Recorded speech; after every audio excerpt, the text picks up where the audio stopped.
Ladies and gentlemen, good day and welcome to JSW Cement Limited Q2 FY26 earning call hosted by JM Financial.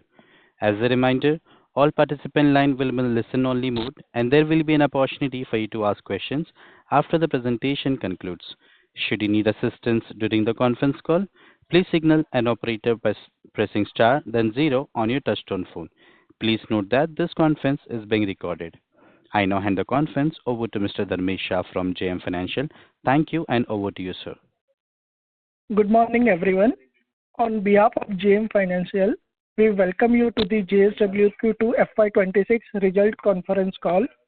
I will now hand over the floor to the management for their opening remarks, which will be followed by interactive Q&A. Thank you, and over to you, Mr. Kunal Mukherjee.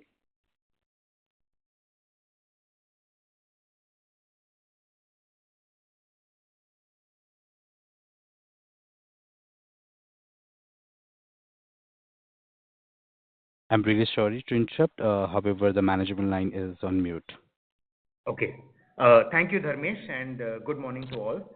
I would like to warmly welcome all of you to the Q2 FY26 earnings call of JSW Cement. I trust that all of you have had the chance to review the company's results and investor presentation. We are pleased to have with us Mr. Nilesh Narwekar, CEO, and Mr. Narendra Singh, CFO. With this, I will hand over the call to Mr. Narwekar for his opening remarks. Thank you, Kunal. Good morning, all. First, let me comment on the industry context. Now, all of us know this, that RBI has slightly revised upwards the GDP growth projections for FY26 from 6.5% to 6.8%, which naturally from a cement industry perspective is encouraging. Now, we also view the capex spending trend quite positively. As per the data that was released, around 52% of the central capex has already been spent in H1 FY26. Now, this front-loading of capex and infrastructure is definitely seen as positive for our business. On the state capex front, utilization of H1 FY26 has been moderate, but definitely this leaves plenty of space for catch-up in the capex going forward. Now, this trend in public capex will support cement and the GGBS demand going forward. Now, the other big development all of us are again aware of is during this quarter, there was a reduction in GST. I'm happy to announce that JSW Cement has fully passed on these benefits to its customers. Before I go into the Q2 performance, let me reiterate one key message. Now, again in this quarter, JSW Cement remains among the fastest growing cement companies in India in terms of sales volumes, and it is our ambition to continue this growth trajectory for the remainder of this year and also for the next few years as we ramp up our capacities. Let me now list a few highlights for quarter two. Our total sales volume in Q2 FY26 increased by 15% year-on-year to 3.11 million tons. This is much faster than the industry growth in our regions, which we believe is broadly between 4 and 5%. So we continue to outperform versus industry volume growth that we had highlighted in Q1 as well. Now, taking the same number product-wise, cement volume sold was 1.64 million tons, which increased by 7% YOY. GGBS volume sold was 1.38 million tons, increased by 21% YOY. Within cement, the trade mix remained broadly stable at 52%, and the share of premium sales within trade stood at 58%. Revenue of 1,436 crores increased 17% YOY. Operating EBITDA for the quarter was rupees 267.5 crores, a very substantial 64% YOY improvement against a weak base last year. On the cost-saving initiatives, we reiterate the targets we mentioned in our September call. We have achieved 200 rupees per ton savings at the cement level already, and the work is continuing for the balance 200 rupees per ton for us to achieve the entire gamut. In terms of some of our key operational highlights, Our clinker utilization in Q2 FY26 was 86%, and the grinding utilization was 58% versus 62% in the previous quarter, which is a seasonal dip. Our clinker to cement factor was 50% in Q2 FY26. Again, as we have been mentioning, it's the lowest in the industry. With respect to our two main products, cement and GGBS, let me give you a sense of the realizations. Cement realization for Q2 was rupees 4,638 per ton, an increase of 4% YOY, but softening of 5.2% on a sequential basis. GGBS realization for Q2 was 3,685 per ton, broadly flat on a QOQ basis. The slight variation QOQ is more a factor of regional mix change and conversion of some small part volumes in the south from FOR to X. Our strategy for GGBS remains unchanged, that is, to hold the GGBS pricing flat for the customer so we can drive volume adoption. Our lead distance was 283 kilometers for Q2 FY26, nearly flat on a QOQ basis. We continue to make full efforts to reduce this over the course of the year. In terms of capacity expansion, just to reiterate, a capacity expansion plan will take the company to grinding capacity of 41.85 million ton per annum with the clinkerization of 13.04 million ton per annum, as is outlined in our investor presentation. Very happy to announce we have delivered on the timeline committed for the first step in this expansion program, the 1 million ton Sambalpur grinding unit in Odisha, which was commissioned in early September, and we started cement dispatches from there already. This GU has been funded by and is part of our listed subsidiary Shiva Cement, and we believe is key to position Shiva Cement for sustained growth in capacity utilization and the EBITDA going forward. Now, Shiva Cement will supply clinker to this unit, and Shiva benefits from this grinding unit in two ways. One, of course, from the increased capacity utilization of its clinkerization line, and second, the stream of income because of cement sales. I would like to highlight two other initiatives that we are progressing with at Shiva Cement. One, of course, is around the land acquisition, which is underway for the overland belt conveyor system from the mine to the plant. And the second one is we signed a 5 megawatt PPA renewable power by end of FY26, which will lower our production costs going forward as well. An update on the northern region. The Nagaur integrated unit is being set up in two phases, as many of you are aware.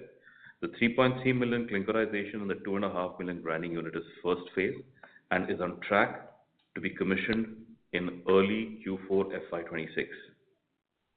In the next phase, by mid-calendar year 2026, the waste heat recovery system and the additional 1 million ton grinding unit will come on stream. On the Punjab grinding unit, all approvals are under process.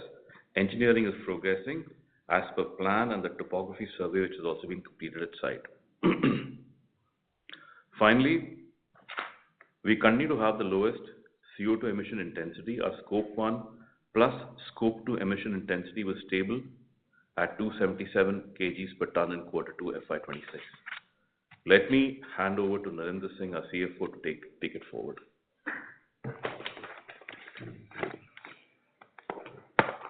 Yeah, hi, good morning. I will add some points on the financial performance for Q2 as well as H1. In terms of our Q2 FY26 financial performance, revenue was 1,436 crores, which is an increase of 17% year-on-year. Operating EBITDA has improved substantially by 64% year-on-year to 268 odd crores, equating to 860 rupees a ton for the quarter. Our operating EBITDA margin stands at 18.6% in the quarter, which is a jump of 5.3% over the same quarter last year. Total EBITDA including other income was 291.2 crores, an increase of 53% year-on-year. PBT was 121 crores for the quarter, including positive contribution of 10 crores from the Fujairah operations JV. PAT for the quarter was 75.4 crores. There was no exceptional item or non-cash expense on account of the CCPS in quarter 2. We had highlighted this in the last quarter that we have booked all the non-cash expenses on account of the CCPS conversion in Q1 itself. In terms of the major cost elements for the quarter, raw material and power and fuel declined on quarter-on-quarter basis. Broadly, this was on account of two reasons: increase in GGBS in the overall sales mix and lower slag cost in the West region. We had highlighted in Q1 that some additional raw material cost on account of shutdown of JSW steel blast furnace slag at Dolvi. So we had to procure slag from third parties in quarter 1. Happy to report that in Q2 we did not have any third party slag procurement on spot basis, which has reduced our raw material cost. In terms of fuel, our blended fuel cost in rupees per mcal for the quarter was 1.5 rupees versus 1.55 per mcal in the previous quarter. Recent purchase of petcoke was near $105 per ton CFR, and in Q3 we expect fuel cost to marginally reduce given the inventory we are carrying. Our current fuel inventory is sufficient till end of Jan 26.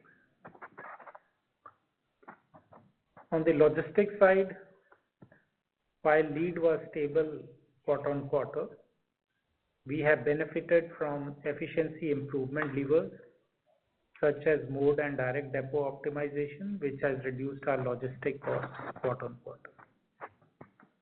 In terms of our H1 26 financial performance, total sales volume have increased 11% year on year to 6.42 million tons, with cement and GGBS volumes increasing by 8.5% and 12.5% year on year respectively.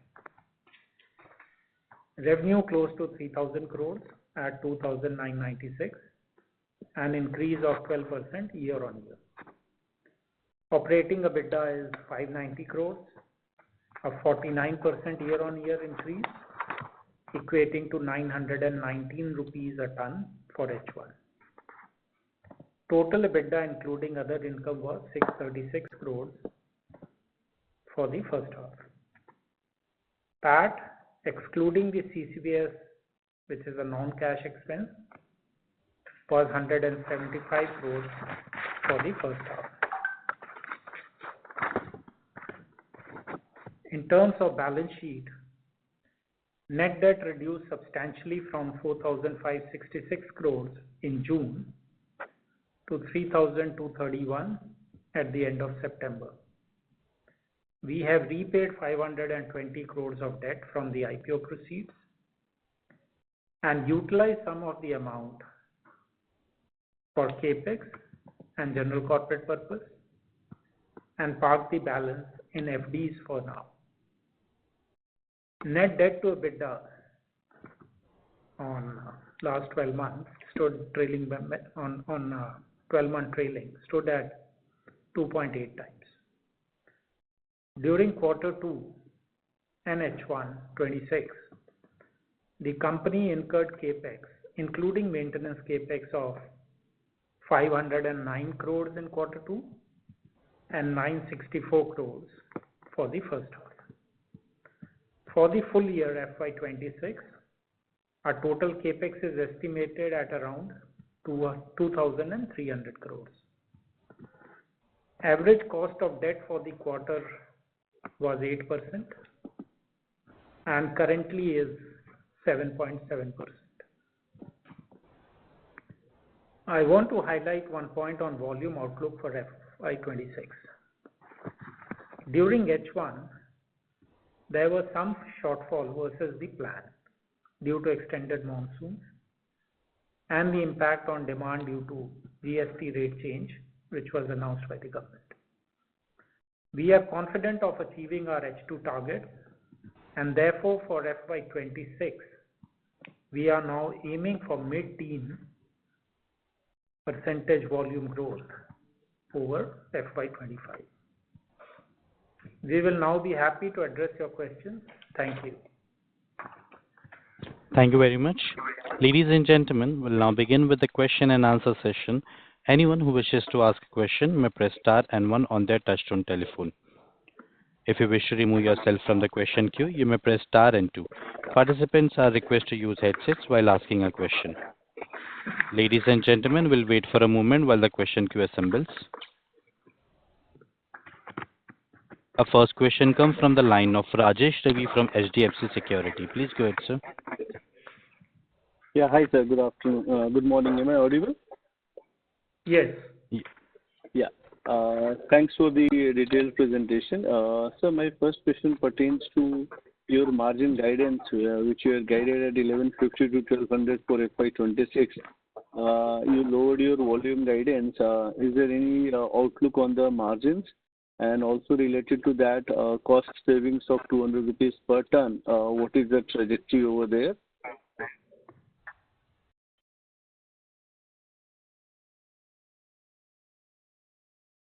So firstly, on your question on the guidance on of 1100 odd, that was with North operations. Once our North comes in, which is expected in Q4, this number we would be definitely achieving.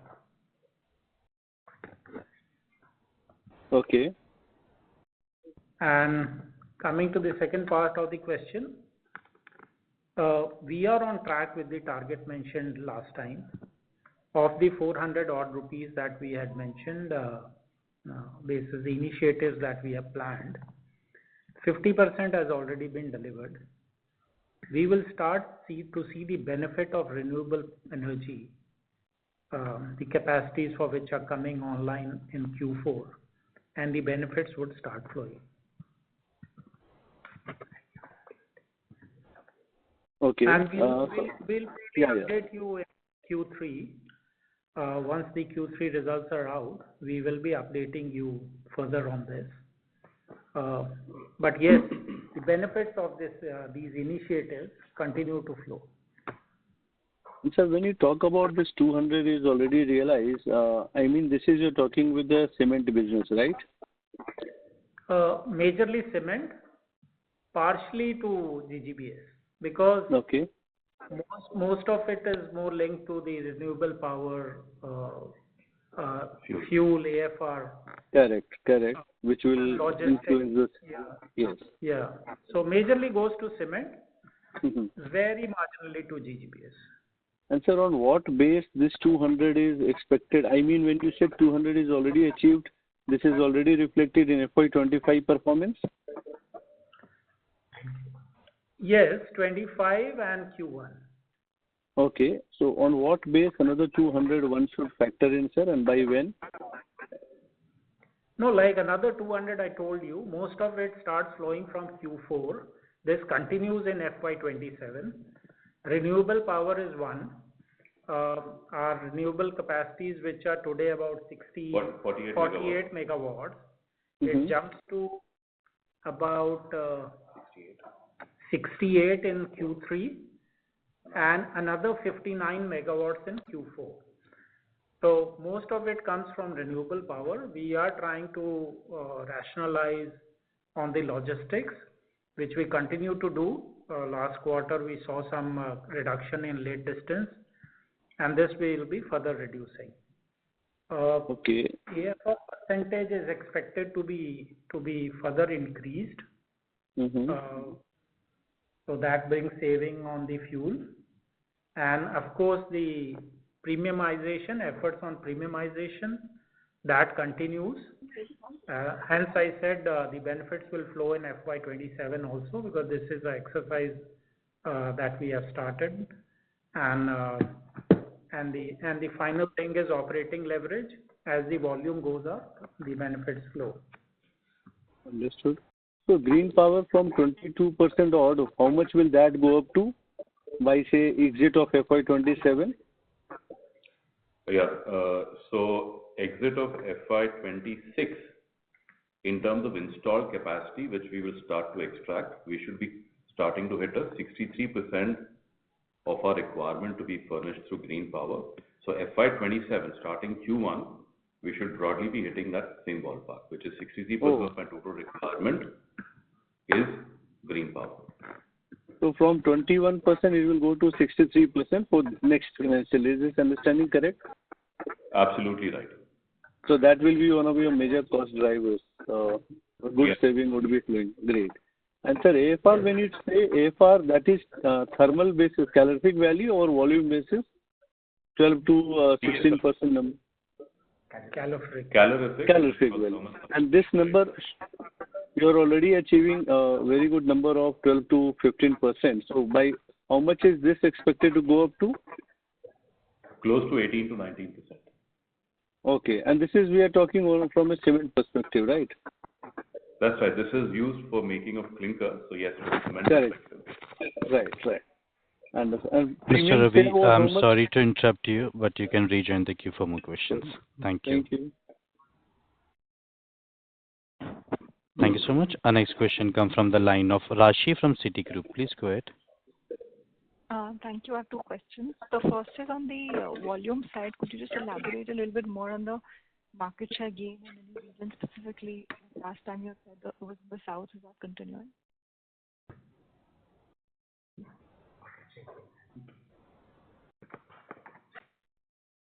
Okay. So we broadly remained in line. Now, what we've done is, because our geographic footprint is, of course, specific. Yeah. So the geographic footprint is around is south, west, and east. Within south, also restricted to specific districts within the states. So the way our volumes get distributed, around 21% is south. There's a 20% growth in the south. There's a minus 3.1% degrowth which has happened in the east, and I think around 1% in the west. So overall, 8.1%, 8.2% is the growth in cement. This is for H1, ma'am. Sorry, west you said was a negative 1%? No. One second, please. West is positive at 1%. And please understand, when you look at west for us, we are restricted to Mumbai metropolitan primarily, as against the west for the industry, which includes other parts of Maharashtra and Gujarat, etc. So we get more severely impacted because of the onset of the monsoon. So just put it in that context. It's 1% for H1, negative 3% for east, and 21% for south. Okay, thanks. And the other question is on the, you already elaborated on the cost saving. So would it be possible to kind of break up the EBITDA between cement as well as GGBS, and if there has been any improvement after FY25 on cement EBITDA outside of the realization? No, we won't be able to give a breakup of cement and GGBS. But as we said, most of the benefit is flowing to cement. The improvement in EBITDA that we see is coming from cement. GGBS is almost in line with what we were doing last year. Because we haven't taken any price increases, we continue to maintain the price because our focus is more on gaining volume and improving the volumes. Costs continue to be same almost for GGBS. Understood. That is clear. Okay, thank you. Thank you, ma'am. Our next question comes from the line of Sukrit D. Patil from Eyesight Fintrade Private Limited. Please go ahead. Morning to the team. Mike, I have a forward-looking question on this company's outlook and how you will be going ahead. As more players expand in the blended cement and green construction space, what is JSW Cements doing to build a strong edge? Not just through capacity or pricing, but something in a more extended way, like a way of working or thinking, that grows over time and makes it hard for your competitors to copy. Yes, that's my first question. I'll ask my second question later. Yeah, it's a good one. So as you know, currently our CO2 emission intensity is the lowest in the industry, and there are all steps that we are taking to ensure that we continue to maintain this gap and ensure that this becomes our calling card in the cement sector. So, two, three obvious things which are there. Okay, one of course is the push and the thrust as we move towards green power and more of AF. That's one that we anyway is doing. Second, extending the same concept and idea in the supply chain as well. So an extended and a concerted effort towards all our outbound and inbound raw material movement, including the mining trucks, all of them moving towards EV, or at least in the geographies where we don't have adequate, at least trying to move towards a more greener fuel, which is CNG. So that thrust is anyways underway. All the steps that we undertake is primarily with this particular lens in mind, and all decisions are primarily driven basis this. Now, as we expand in geographies where we probably don't have the benefit of slag, but there's a concerted effort to try and look at other methods and means of trying to see how we can reduce our carbon footprint. So like in the north, yes, everyone is experimenting with calcined clay. We guys are also doing so, and soon we believe that's something that we will also be having. So that's directly how we're headed. Okay, thanks. My final question is about margins and cost planning. Again, a forward-looking one. As realizations remain soft and input costs, keep on fluctuating, how are you planning to protect the margins? And are there any smart internal methods that you will be putting into place, that will help you keep the delivery high without hurting the profit? No, so for us, we are working on two fronts. One is the initiatives which we had highlighted in the last call after the Q1 results. We have been taking initiatives which are going to bring us substantial savings. We have achieved 200 odd rupees, and we continue to focus on achieving another 200, which will flow over the balance quarters, the 2 quarters, and in FY27. So that's on the cost front in the existing operations. Our north operations become operational this Q4, and as we all know, north is a more attractive market, which will give us a spike in the overall EBITDA. And GGBS continues to be our Mainstay. Mainstay. Great. Thank you for the guidance, and I wish the entire team best of luck for Q3. Thank you. Thank you. Thank you, sir. Ladies and gentlemen, anyone who wishes to ask a question may press star and one on their touchtone telephone. Our next question comes from the line of Amit Murarka from Axis Capital. Please go ahead, sir. Yeah, hi. Good morning, everyone. Thanks for the opportunity. On GGBS, you said that you are looking to hold pricing stable in order to get some more volumes in the product. But we know that cement price in South particularly have declined quite substantially.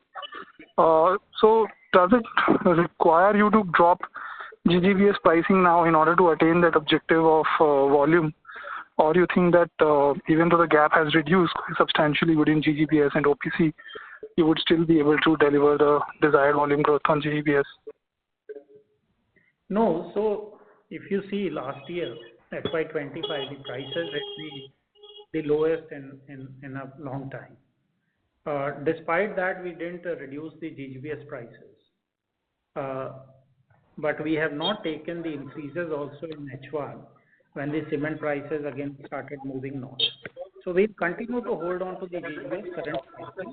That's our strategy, and we'll continue to do that. Yeah, but then the gap is probably not as great as it was in H1. So does it not impact desired volume growth in GGBS then? Yeah. So, Amit, the economic argument that you're referring to here, which is the GGBS mix versus the non-GGBS mix, that still remains profitable across many of our geographies. That's how we're seeing it play out. So we do not expect any effort from our end to bring down the GGBS prices. And of course, going forward, I guess you heard the commentary from everybody else as well. We expect the overall cement prices also to start to move up with the season opening up. And that's going to augur well for the additional GGBS sale that we intend marketing.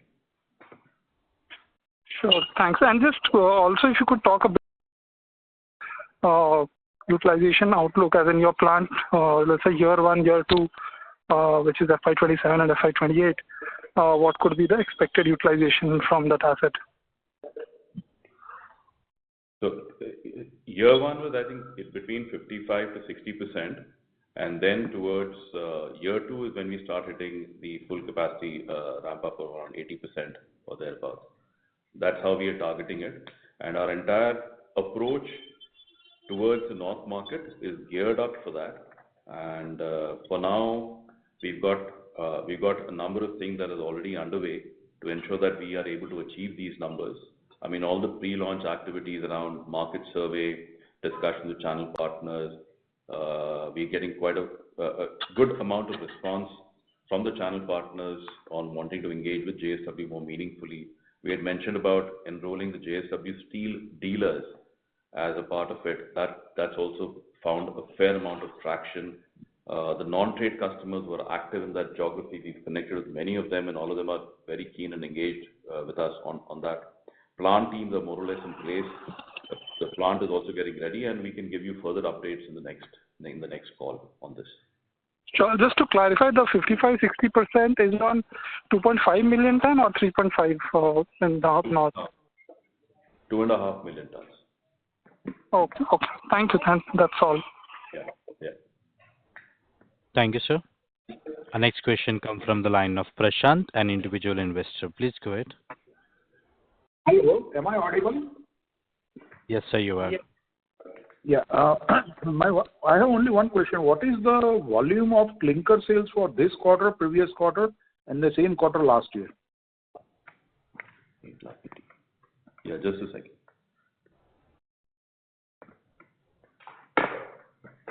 I'll just give you.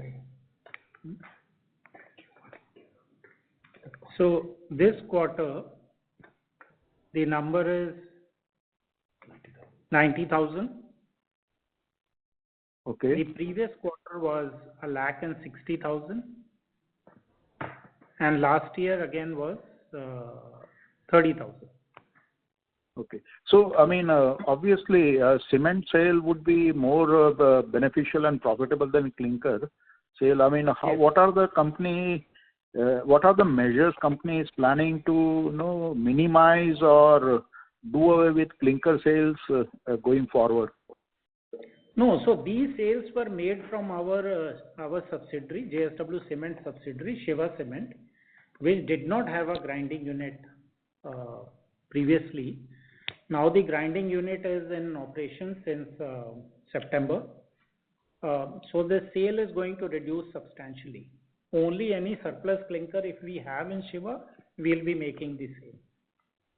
So for the rest of the plants, this clinker sales was restricted to the subsidiary only, and from the rest of the plants, there was no clinker sales. Is my understanding correct? Yes, you are right. Okay. That's all from my side. Thank you. Thank you. Thank you, sir. Ladies and gentlemen, anyone who wishes to ask a question may press star and one on their touchtone telephone. Our next question comes from the line of Harshil Patel from Harshil Patel & Co. Please go ahead. Hi, sir. Good morning. I have a couple of questions with respect to the capex. So I wanted to understand that how much capex is expected to be towards this capacity addition in second half of this year and the next year. Can you repeat the question? Can you please repeat? You weren't audible. Yeah. So my question is that how much CapEx is required to be spent in terms of cash flow in second half of this year and next year?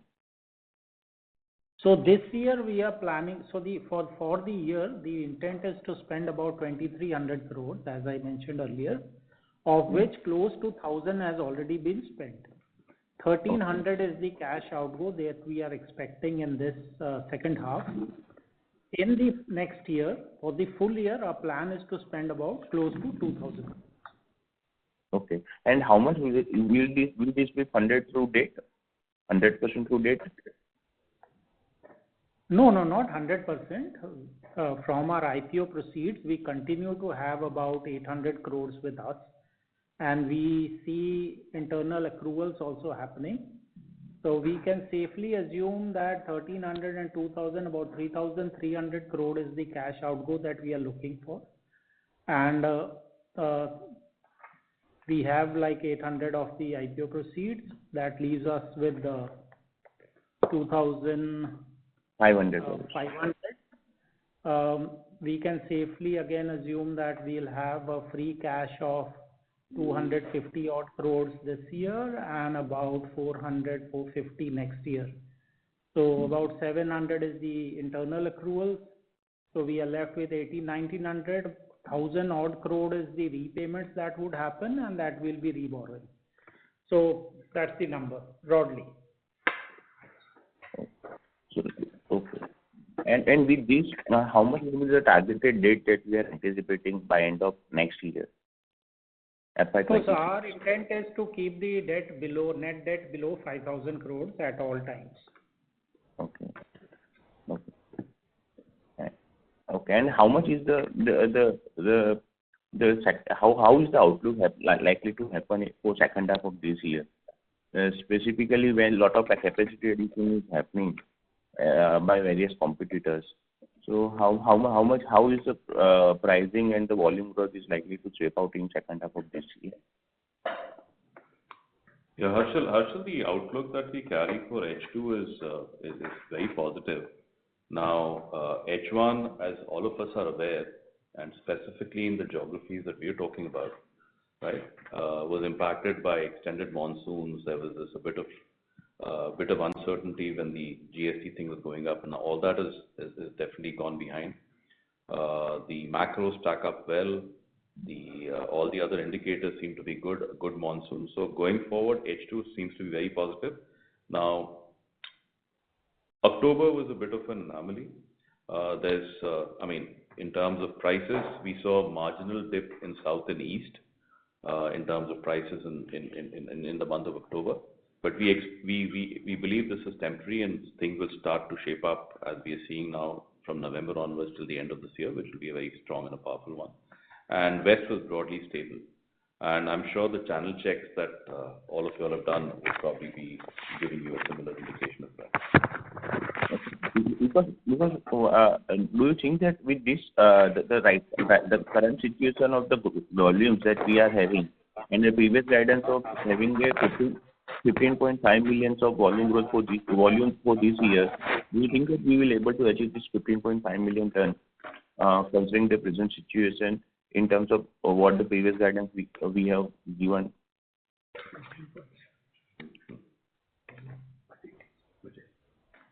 No, so H1 numbers, we know we missed a small volume due to the market challenges, particularly monsoon and the GST. As far as H2 is concerned, we are very hopeful of achieving our plan, and our growth in the current year for the full year will be about mid-teens. It will be in the mid-teens over the last year. So, yeah, you can say we are hopeful of achieving our targets. We may slip a bit, but yes, we'll be there.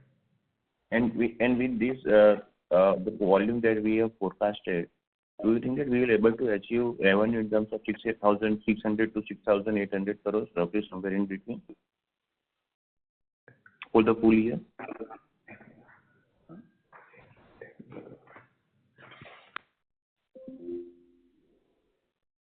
Yeah, so revenue guidance will be a challenge. That's more dependent on the pricing. I think we better not speak on that. It's a game of pricing, as you understand.